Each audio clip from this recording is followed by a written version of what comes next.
Eh bien, on a eu la chance d'arriver au moment de... Нам уже повезло в том, что мы как раз сюда попали на Масленицу. То есть мы сняли этот замечательный веселый праздник, когда люди здесь веселились, и это было очень здорово, нам это очень понравилось. Потом мы снимали нашего главного героя Виктора.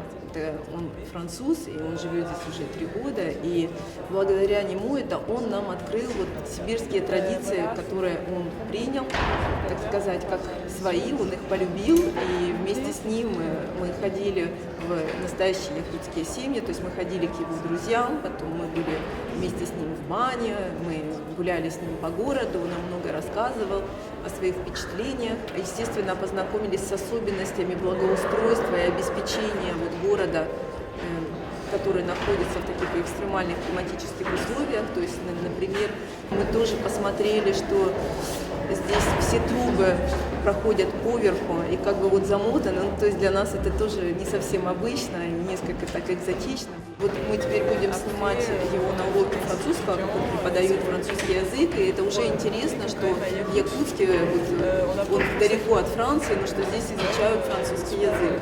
Это очень приятно.